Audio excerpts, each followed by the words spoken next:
Nurul Firdaus Abdullah dengan NIM 14. Saya Rizky Abdullah dengan NIM 19. Saya Indra Tribuana dengan NIM 30. Kami dari kelompok 7 akan mewawancari mahasiswa tentang pentingnya niat dalam ibadah. Permisi Mas, dengan siapa? Oke, perkenalkan dulu, nama saya Galung Putra dari Prodi Pendidikan Guru Sekolah Dasar semester 5.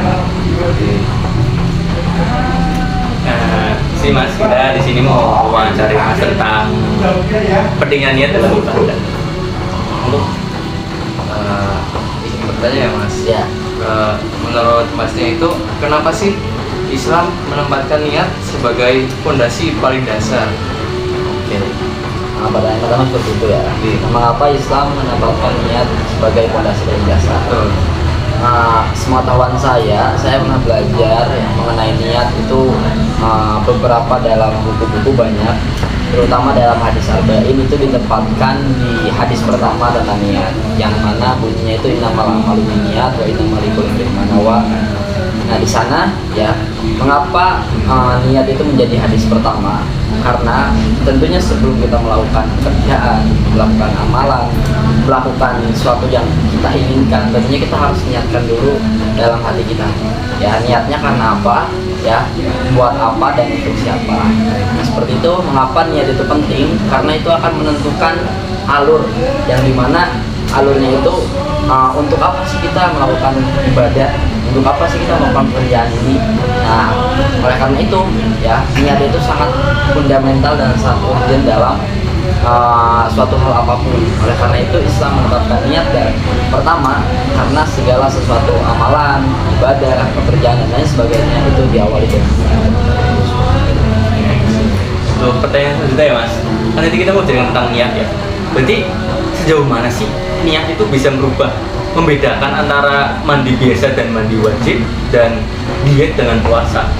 Oke. Sejauh mana sih niat itu merubah suatu amalan? Nah, hadisnya itu ada lanjutan. Faman kanat hijratuhu ilallahi wa rasulih fahijratuhu ilallahi wa rasulih. Barang siapa yang mau hijrahnya untuk Allah, niatnya untuk Allah, maka dia akan hijrah untuk Allah. Wa man kanat hijratuhu lidunya yusibuha imra'atin yang fa hijratuhu ila ma hajara ilaih. Dan barang siapa yang niatnya untuk menikahi suatu perempuan, maka dia akan menikahi suatu perempuan tersebut. Oleh karena itu, ya, niat itu, mengapa niat itu mengubah suatu amalan yang tadinya mandi biasa menjadi mandi wajib? Karena tergantung urgensinya buat apa. Nah, urgensinya ketika ketika kita sudah melakukan hubungan, misalkan nanti suami istri ya. Nah, itu niatnya kan kita beda urgensinya loh, beda kelanjutannya buat apa gitu. Nah, niatnya kan mandi wajib. Akan tapi kalau hanya sekedar habis olahraga atau habis keringetan, ya kita mandi biasa, karena niat tergantung pada sebelumnya, amalan sebelumnya yang kita lakukan. Niat itu menentukan urgensi kita untuk apa gitu. Nah, itu mengubah ketika puasa pun ya beda ya. Niatnya untuk puasa bukan untuk diet. Nah, tapi kalau niatnya untuk diet, ya diet lagi, beda lagi. Nah, tergantung amalan. Niat itu tergantung pada amalan yang ingin kita kerjakan. Mungkin dari saya pertanyaannya, di Indonesia ini kan masih ada perbedaan pandangan yang terkait niat. Ada yang berpandangan terkait diucapkan secara lisan, misalkan seperti nawaitu itu ya. Terus ada juga yang secara dalam hati kok, misalkan saya niat dalam hati tapi pengucapannya enggak ada di dalam hati doang. Nah, pertanyaannya apakah sama antara niat dalam hati dan lisan? Oke. Ini kembali kepada beberapa sudut pandangan dari para ulama atau para mustahid ya, yang mana kita kan tahu sendiri di Indonesia itu atau di seluruh dunia itu ada beberapa mazhab besar ya, Imam Syafi'i, Imam Maliki, Hambali dan Hanafi. Mereka itu mempunyai pandangannya masing-masing mengenai niat ya. Ada yang mengatakan bahwasanya dalam hati cukup, akan tapi harus dalam ucapan, karena dalam hati tidak cukup.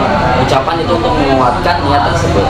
Nah, oleh karena itu menurut pandangan saya niat itu tidak harus diucapkan ya, akan tapi cukup diucapkan dalam hati, karena kita tahu sendiri Allah itu maha besar ya, dia pun bisa mendengar isi hati kita gitu ya, meskipun kita tidak mengucapkan niat yang ingin kita lontarkan kan, tapi Allah tahu ya kita itu mau ngapain gitu. Oleh karena itu menurut saya itu, saya percaya bahwasanya Allah itu maha mendengar, jadi dalam hati pun kita ucapkan Allah mendengar, tidak perlu dalam ucapan.